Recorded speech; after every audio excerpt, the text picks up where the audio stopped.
2 avril 1933. Comment le souffle et le battement de cœur de Dieu est le je t'aime, son amour générateur et agissant. Le plus grand prodige est d'enclore sa vie dans la créature. Ma petite âme ressent le besoin extrême de vivre entre les bras du divin Fiat. Et comme je suis à peine nouveau-né, je suis faible et ne sais pas encore faire un pas. Et si je voulais m'y essayer, je me tromperais et courrais le risque de me faire du mal. Par crainte de ce que je peux faire, je m'abandonne encore plus dans ses bras en disant « Si tu veux que je fasse quelque chose, faisons-le ensemble, parce que je ne sais rien faire toute seule. » Et je sens alors en moi un courant continuel d'amour, un mouvement, un souffle qui n'est pas de moi, mais si bien fusionné en moi que je ne sais plus ce qui est à moi ou non. Et toujours inquiète, mon souverain Jésus, qui est toute bonté, m'a surprise en disant « Ma bienheureuse fille, tu dois savoir que notre être divin n'est rien d'autre qu'une substance toute d'amour, si bien que toute chose, en nous comme en dehors de nous, est amour. Notre souffle est amour, et l'air que nous respirons est amour, et notre palpitation d'amour forme la circulation d'un pur amour dans notre être divin, dans une course qui jamais ne s'arrête. Et comme cette circulation conserve notre vie dans un pur et parfait équilibre d'amour, elle donne à tous de l'amour et voudrait que tous lui donnent de l'amour. Et rien de ce qui n'est pas amour ne peut pénétrer en nous, ni trouver un endroit où se placer. Car la plénitude de notre amour brûlerait tout ce qui n'est pas pur et saint amour. Mais qui dirige cette vie toute d'amour? La lumière, la sainteté, la puissance, la clairvoyance et l'immensité de notre volonté, qui remplit le ciel et la terre de notre être suprême, de telle sorte qu'il n'existe pas de lieu où elle ne se trouve, où elle ne sait rien faire d'autre qu'aimer et donner de l'amour. Mais cet amour de notre volonté n'est pas stérile. Non, non, il est fécond et génère continuellement. Il est à l'œuvre, et par un simple souffle d'amour, il forme les plus belles et les plus merveilleuses des œuvres, des prodiges inouïs, si bien que devant la plus petite de ces œuvres, toutes les sciences humaines se retrouvent ignorantes, confuses et réduites au silence. Écoute, ma bonne fille, le grand prodige de notre vie dans la créature, dont aucun amour et aucune puissance ayant jamais existé ne peuvent se vanter de dire « Je peux me dédoubler, et tout en restant ce que je suis, je peux former une autre vie de moi-même dans une personne que j'aime. » Ce serait une folie et une absurdité de le dire, car aucun ange ni aucun saint ne possède ce pouvoir. Dieu seul, ton Jésus, possède ce pouvoir, parce que notre être est plénitude, il est totalité, il est toute chose et emplit toute chose, et dans l'immensité où il se trouve, qui comprend toute chose, il respire, et d'un seul souffle, nous formons notre vie dans la créature, et notre volonté la domine, la nourrit, la fait grandir, et forme le grand prodige d'enclore notre vie divine dans le petit cercle de l'âme de la créature. C'est pourquoi notre continuel « Je t'aime » est à nous. Il est le souffle de notre vie. Il est le battement de cœur qui ne peut palpiter qu'en disant « Je t'aime, je t'aime, je t'aime », ce qui sert à maintenir notre vie, qui ne sait rien faire d'autre qu'aimer, donner de l'amour et vouloir être aimé. et comme ce je t'aime qui est à nous est aussi le tien, que lorsque nous te donnons de l'amour, tu nous donnes aussi de l'amour, et que notre je t'aime est fusionné avec le tien. Il se rencontre lui-même et se sent comme un seul je t'aime, alors qu'ils sont deux, et qu'en se ravissant l'un l'autre, ils n'en forment plus qu'un. Mais qui peut sentir cette vie divine palpiter en elle? La créature qui vit dans notre volonté. Elle ressent notre vie, nous ressentons la sienne, et nous vivons ensemble. Toutes les autres créatures l'étouffent et vivent comme si elles ne pouvaient pas l'avoir. Et mon amour donne sans recevoir, et je vis en elle, dans un douloureux délire amoureux, sans même que ces créatures sachent que je suis elle. Par conséquent, sois attentive, et que tes je t'aime soient continuels, car ils ne sont rien d'autre pour moi qu'un exutoire. Après quoi, j'ai fait ma ronde dans la création, et en vertu de sa divine immensité, je sentais sa vie palpiter dans les choses créées, attendant, avec un amour indescriptible, le battement de cœur du « je t'aime » de ma petitesse. Et je me disais, quelle différence y a-t-il entre la manière dont Dieu est dans la création et dans la créature? Et mon toujours aimable Jésus, toute bonté, me dit, ma fille, il y a une grande différence. Notre divinité dans les choses créées est dans l'acte de création et de conservation, sans ajouter ni retirer quoi que ce soit à ce qui a été fait, parce que chaque chose créée possède la plénitude du bien qu'elle contient. Le soleil possède la plénitude de la lumière, le ciel, la totalité de l'extension de son manteau azuré, la mer, la plénitude des eaux, etc. Et ils peuvent dire, nous n'avons besoin de rien, car telle est notre abondance, que nous pouvons donner sans jamais nous épuiser. Et nous rendons par conséquent une gloire parfaite à notre Créateur.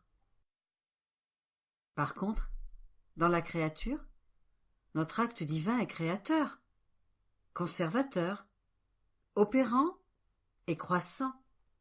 Notre amour ne lui a jamais dit que c'était suffisant, non, mais il veut toujours donner et opérer des choses nouvelles. Et si la créature correspond à notre amour, notre vertu créatrice est toujours en mouvement pour lui donner tantôt un amour nouveau, tantôt une lumière, une science, une sainteté nouvelle. Et notre vertu opérante ne s'arrête jamais. Toujours nous voulons donner, et en donnant, nous œuvrons. En créant les créatures, nous avons ouvert un commerce entre le ciel et la terre, dont l'activité consiste pour nous à donner, et pour elles à recevoir. De plus, nous voulons qu'elles travaillent avec nous, car nous ne voulons pas être seuls. Si nous étions capables de souffrir, cela gâterait notre bonheur, si nous ne pouvions pas l'avoir avec nous. Ainsi, la créature se trouve sous la pluie de notre amour et de notre acte créateur, conservateur, opérant et croissant. 9 avril 1933. L'amour divin est si grand qu'il arrive à s'épuiser dans son œuvre. Jalousie de la divine volonté. La petite voix de la créature dans la divine volonté. Le divin vouloir continue de toujours s'étendre autour de moi et en moi. Et la jalousie de sa merveilleuse lumière est telle que rien ne peut pénétrer en moi, sinon ce qui vient de lui, afin de me rendre complète et d'accroître la vie de la divine volonté. de me faire voir ces voies divines pour que je puisse les copier, de m'administrer le nécessaire afin de pouvoir me dire « Les œuvres de notre Fils sont petites, parce que la créature ne pourra jamais nous atteindre, mais ce sont des œuvres modèles et qui ressemblent aux nôtres. » Mon esprit suivait la lumière de la divine volonté lorsque mon Jésus, tout amour, visitant ma pauvre âme, me dit « Ma fille, un acte est terminé lorsque celui qui y travaille accomplit en lui tout ce qui est nécessaire à son accomplissement. S'il manque quelque chose, ou si on peut y ajouter quoi que ce soit, on ne peut pas dire que ce travail est terminé. C'est toujours ainsi que nous travaillons, en mettant tout ce que nous pouvons mettre d'amour, de puissance et de beauté, afin que l'œuvre qui sort de nos mains soit terminée, complète et parfaite. Ce n'est pas que nous nous épuisions nous-mêmes, car l'être suprême n'est jamais épuisé, mais c'est que dans l'œuvre que nous avons faite, nous n'avons plus rien à y mettre pour qu'elle soit complète, et que si nous voulions y mettre davantage, ce que nous pouvions ajouter aurait été inutile, sinon nuisible. C'est cela que nous avons fait dans l'œuvre de la création, de la rédemption, et avec les desseins que nous avons pour la sainteté de chaque créature. Qui peut dire qu'il manque quelque chose à la création? Qui peut dire que notre amour à l'œuvre dans la rédemption ne s'est pas épuisé? Si grand qu'il y en a encore d'interminables mers que les créatures peuvent prendre et qu'elles n'ont pas encore prises, et que ces mers refluent autour d'elles parce qu'elles veulent apporter leurs fruits, les cacher dans leurs vagues, afin que l'amour, les œuvres, les souffrances infinies du Dieu humanisé puissent prendre vie en elles. Nous ne sommes satisfaits qu'après nous avoir épuisés, et c'est l'amour épuisé qui nous apporte le repos et le bonheur. Mais si nous avons autre chose à donner ou à faire dans nos œuvres, cela nous garde éveillés, nous sommes aux aguets. Notre être divin est tout entier sur ce que nous sommes en train de faire pour donner, même au point de ne pas trouver l'acte complet dans la plénitude de notre épuisement. Dans la création et dans la rédemption, il n'y avait pas de lutte, ni d'empêchement à notre épuisement pour accomplir nos œuvres, parce que l'œuvre ne dépendait de personne. Aucune volonté humaine n'y participait, qui pouvait nous empêcher de nous épuiser comme nous le voulions. Toute lutte vient de la part des créatures, pour chaque dessein de sainteté que nous voulons accomplir en elles. Et, oh, quelle difficulté elle nous cause, lorsque la volonté humaine refuse de s'unir à la nôtre, si elle ne se remet pas entre nos mains, pour que nous puissions la conduire comme nous le voulons, afin d'achever nos desseins et de nous épuiser nous-mêmes en formant un acte complet. Ah, nous ne pouvons pas donner ce que nous voulons, si ce n'est des miettes et des étincelles de notre amour, parce que la volonté humaine est toujours en train de nous rejeter et de nous livrer combat. Aussi, lorsque nous trouvons une volonté qui s'y prête, c'est avec abondance et surabondance que nous donnons, que nous veillons sur elle, mieux qu'une mère sur son enfant, pour la faire grandir belle et attirante, afin de former la gloire et l'honneur de l'enfant et le bien du monde entier. Ainsi, nous ne la quittons pas un instant. Nous donnons toujours, nous la tenons toujours occupée, pour ne pas lui laisser le temps de s'occuper d'autre chose, afin de pouvoir dire « Tout est à nous, nous pouvons nous épuiser sur cette créature. » Et comme notre amour est plaideur, C'est avec justice qu'elle veut mettre dans tous ses actes tout ce qu'elle peut, tout son amour, toute sa vie, afin de pouvoir dire « Tu t'es épuisé pour moi, si bien que je ne peux même contenir tout ce que tu m'as donné. Et je veux moi aussi m'épuiser pour toi. » Et la créature se modèle donc sur nos œuvres, et elle copie nos actes divins. D'où la jalousie de la divine volonté, la lumière qui toujours brille en toi et autour de toi, parce qu'elle veut que tout soit à elle, et bien qu'alors que ta volonté se sent vivante, elle ne doit pas avoir de vie, pour que ma volonté forme sa vie en elle et complète ses actes divins, pouvant ainsi me vanter d'avoir donné tout ce que je voulais donner. Je me suis épuisée dans cette créature, et elle s'est épuisée pour moi. Il n'est pas de bonheur plus agréable, de fortune plus grande, que cet épuisement mutuel entre Dieu et la créature. Mais qu'est-ce qui peut produire tout cela? Un acte complet de notre volonté agissante. Après quoi, je continuais mes actes dans la divine volonté, et en les suivant, j'arrivai en Éden, où l'amour divin m'arrêta, et mon souverain Jésus me dit « Ma bienheureuse fille, notre être divin est lumière très pure, et nos attributs sont autant de soleils, tous distincts les uns des autres, mais unis ensemble et inséparables, pour former notre couronne. À sa création, la créature s'est trouvée dans ces immenses soleils pour y former sa petite voix. Et qui peut former cette petite voix? La créature qui vit dans notre volonté, alors que nos divins attributs s'alignent à sa droite et à sa gauche pour lui indiquer le chemin afin de guider ses pas, pour qu'elle puisse former sa petite voix, et sur sa route recueillir des gouttes de lumière dont elle demeure couverte et qui sont un enchantement, car elle se nourrit de cette lumière qui l'embellit, et elle ne comprend ni ne sait comment parler autrement que dans cette lumière.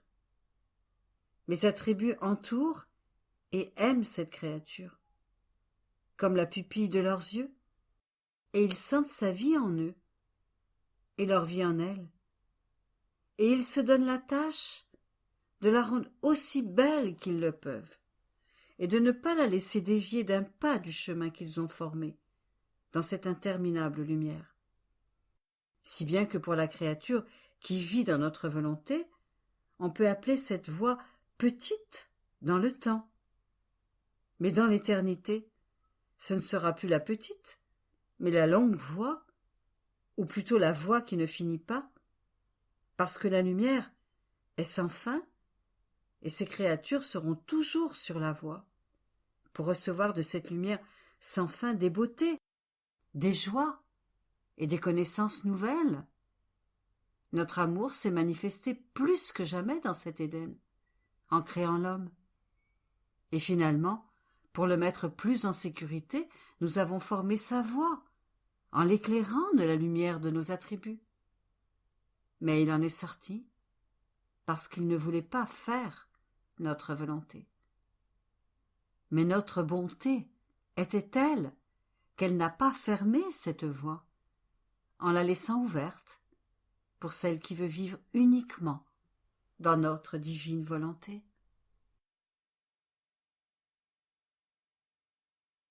16 avril 1933. Comment Dieu en chaque chose créée veut toujours nous dire « Je vous aime ». Comment Jésus a toujours placé dans tous les actes de sa vie l'amour, les conquêtes, les triomphes. Je faisais mes rondes dans le divin vouloir.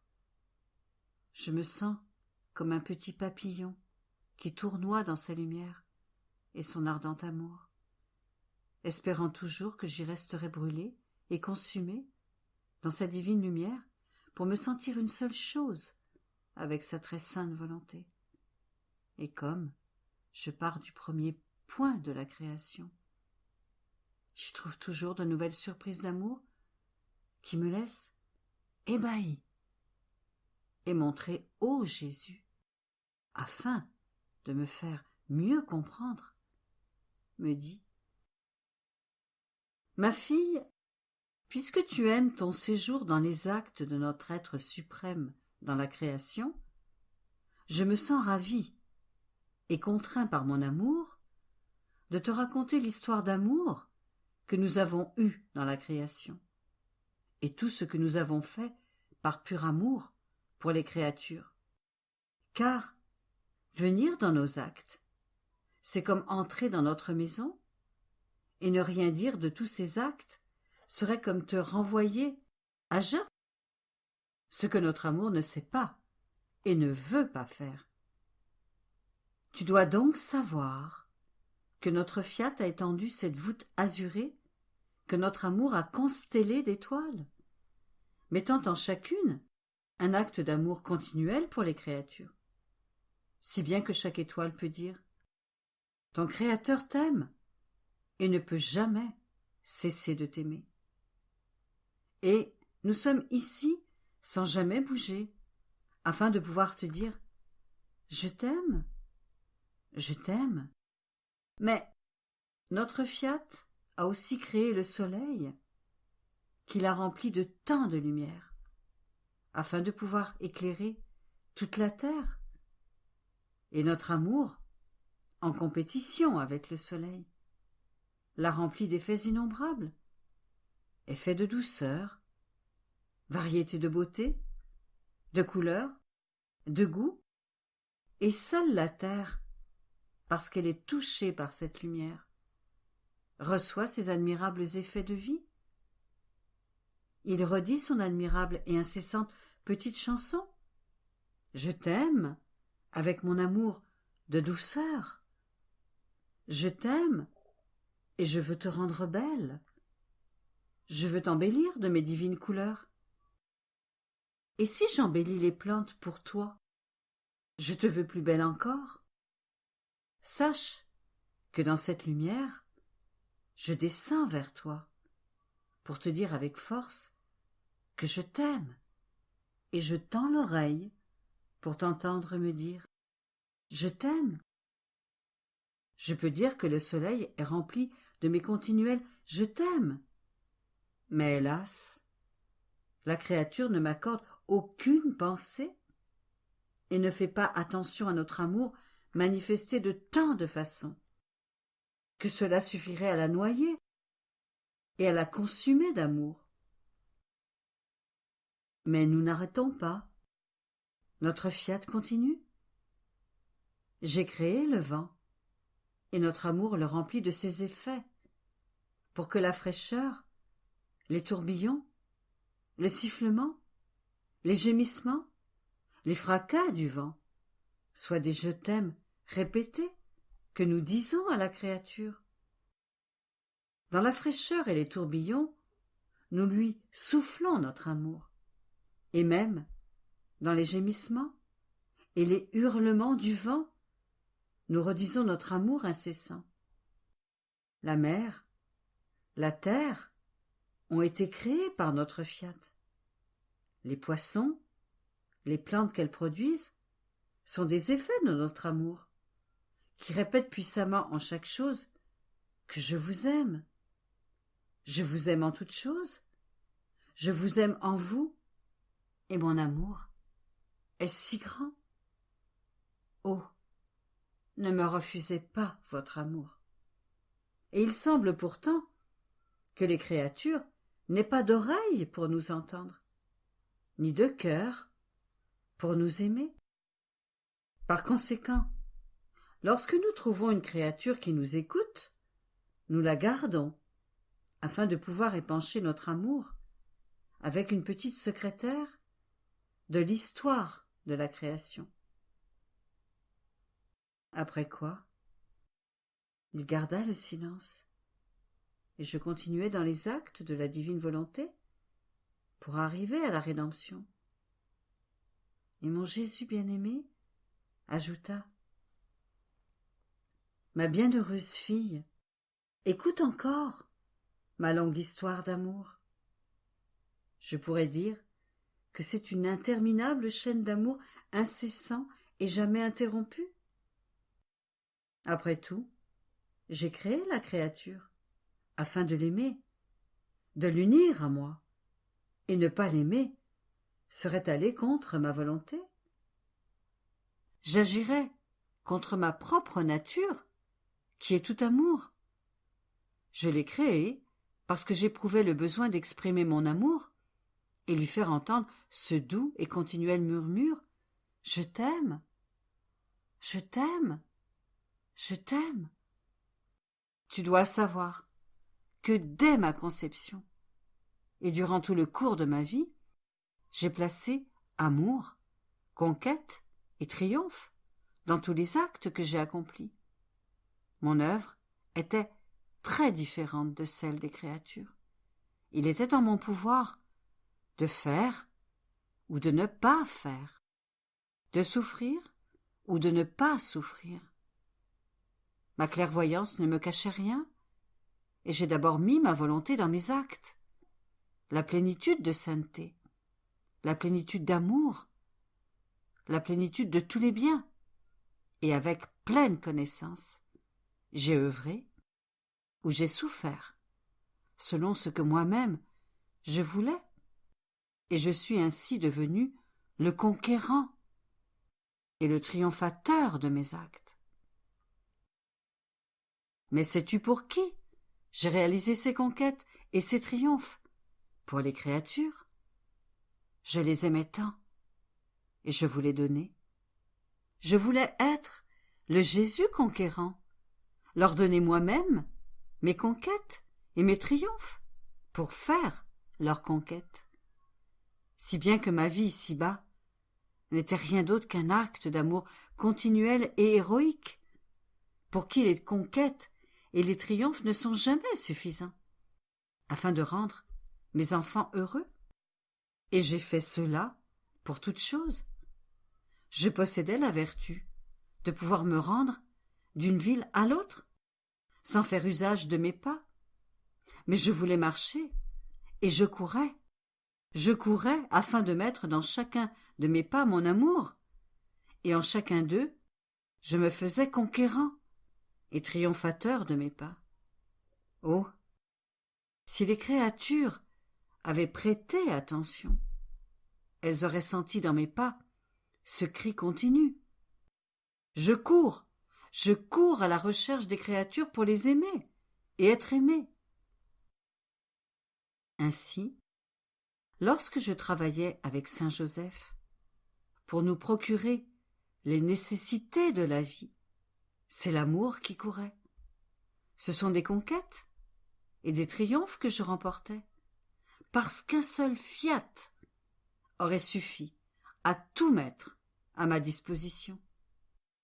Et voyant que je me servais de mes mains pour un petit profit, les cieux en étaient stupéfaits, les anges demeuraient ravis et muets de me voir m'abaisser aux plus humbles actions de la vie. Mais mon amour y trouvait son épanchement. Il débordait dans mes actes, et j'étais toujours le divin conquérant et triomphateur. Je n'avais pas besoin de prendre de la nourriture, mais j'en prenais par amour et pour faire de nouvelles conquêtes et de nouveaux triomphes. Je m'adonnais ainsi aux choses les plus humbles et les plus basses de la vie, ce qui n'était pas nécessaire pour moi, mais je l'ai fait afin de former ainsi autant de manières distinctes de faire courir mon amour, de former des conquêtes et des triomphes nouveaux sur mon humanité, afin de les donner à celle que j'aime tant. Et c'est pourquoi la créature qui ne m'aime pas forme mon plus douloureux martyre. et crucifie mon amour. Une seule de mes larmes, un seul soupir, aurait suffi pour former la rédemption. Mais mon amour n'aurait pas été satisfait. Étant capable de donner et de faire plus, mon amour serait demeuré empêché en lui-même. Et il n'aurait pas pu se glorifier de dire « J'ai tout fait, j'ai tout donné, j'ai tout souffert. Je vous ai tout donné. Mes conquêtes sont surabondantes, mon triomphe est complet. Je peux dire que j'en suis même à confondre l'ingratitude humaine par mon amour, par mes excès et des souffrances inouïes. C'est pourquoi j'ai mis moi-même en chaque souffrance l'intensité de la plus amère et de la plus intense douleur, les plus humiliantes confusions, la plus cruelle barbarie, et après avoir chargé pour moi ces souffrances des plus douloureux effets, tels que seul un homme Dieu pourrait endurer, je me suis présenté pour en souffrir. Et, ô les admirables conquêtes de mes souffrances et le complet triomphe que mon amour a obtenu. Personne n'aurait pu me toucher si je ne l'avais pas voulu. Et c'est là tout le secret. Car mes souffrances étaient volontaires, voulues par moi, et elles contiennent, par conséquent, le secret miraculeux, la force conquérante, l'amour qui porte au remords. Et elles possèdent la vertu de balayer le monde entier et de changer la face de la terre. 23 avril 1933. Comment la vie de Jésus a été un abandon continuel entre les mains du Père. La créature qui vit dans la divine volonté n'interrompt jamais sa marche. Exemple de l'horloge. Elle prend le ciel d'assaut. Je continue de penser aux souffrances de mon Jésus passionné. Et, arrivé au dernier souffle de sa vie, je sentais résonner au plus profond de mon cœur. Entre tes mains, Père, je remets mon esprit. Ce fut pour moi la plus sublime leçon, le rappel de tout mon être entre les mains de Dieu, le plein abandon entre ses mains paternelles. Mon esprit était perdu dans ses réflexions, quand mon Jésus douloureux visita ma petite âme et me dit « Ma bienheureuse fille, ma vie ici-bas a commencé comme elle s'est terminée, et dès l'instant de ma conception, mon acte était continuel. Je peux dire qu'à tout moment, il me mettait entre les mains de mon Père céleste. C'était le plus bel hommage que son Fils puisse lui donner, la plus profonde adoration, le sacrifice le plus total et le plus héroïque, le plus intense amour de progéniture que pouvait lui donner mon plein abandon entre ses mains. Par la voix de mon humanité, qui demandait tout, j'obtenais tout ce que je voulais. Mon céleste Père ne peut rien refuser à son Fils unique, abandonné entre ses bras. Mon abandon de chaque instant était l'acte le plus agréable, si bien que je voulais couronner le dernier souffle de ma vie par ces mots. Père, entre tes mains, je remets mon esprit. L'abandon est la plus grande des vertus. C'est une promesse à Dieu de s'abandonner entre ses mains. Un abandon qui dit à Dieu « Je ne veux rien savoir de moi-même. Ma vie n'est pas à moi, mais à toi, et la tienne est à moi. » Par conséquent, si tu veux tout obtenir, si tu veux m'aimer en vérité, vis abandonné entre mes bras, Laisse-moi sentir à chaque instant l'écho de ma vie. Abandonne tout entre mes mains, et je te porterai dans mes bras comme la plus chère de mes filles. Après quoi, je suivais tout ce que la divine volonté avait fait, et je sentais en moi des ordres, les uns après les autres, et je devais les suivre. J'étais surprise, et mon doux Jésus ajouta : « Petite fille de mon vouloir, tu dois savoir que celle qui fait ma divine volonté et vit en elle ne peut faire moins que d'avoir toujours présent en elle tous les actes accomplis par ma volonté. Elle contient tout en elle-même. Elle est toujours en acte et contient tout ce qu'elle a fait, de sorte qu'il n'est pas étonnant que dans l'âme où elle règne, ma volonté contienne tous ses actes, avec l'ordre tout entier qu'elle contenait en les créant. Et la créature peut, avec facilité, suivre ses actes, un par un, pour s'unir à eux, comme si elle voulait faire cela même que ma volonté a fait. Si une créature se trouve avec ma volonté, comment peut-elle s'abstenir de faire ce qu'elle fait et de placer dans un champ d'action, unissant avec ma volonté son petit amour, son adoration, ses grâces, ses attentions et ses émerveillements pour des œuvres si grandes? Tu dois donc savoir que ma volonté donne le cordon à l'âme qui se prête à le recevoir, et qu'avec ce cordon sont prises toutes nos œuvres. L'âme, en suivant ce cordon, se place à la lumière de toutes nos œuvres. Il en est comme pour l'horloge. Si quelqu'un tire le cordon, les petites roues tournent. L'horloge marque les minutes et les heures, et celui qui la possède a le privilège de connaître toutes les heures du jour. Mais si l'on ne tire pas le cordon, l'horloge ne marque rien, et c'est comme si elle n'était pas en vie, et celui qui la possède n'a pas le privilège de connaître les heures de la journée. Nous pouvons appeler notre horloge l'âme qui laisse régner en elle notre volonté. Nous lui donnons le cordon, et elle marque les minutes et les heures de nos œuvres. Elle a le bien de connaître les heures du jour de notre divine volonté.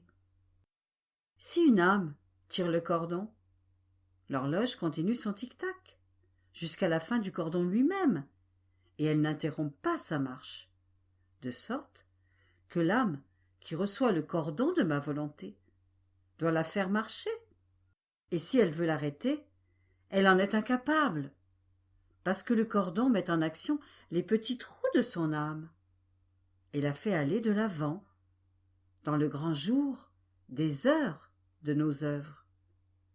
Par conséquent, sois attentive pour recevoir le bien de ce divin cordon, si tu veux connaître les heures du jour du fiat suprême. D'autant plus que si l'âme se dispose à faire ma volonté et à la suivre, tout ce que ma volonté a fait cherche à entrer dans cet acte. Parce que son acte étant unique, elle n'a pas d'acte détaché.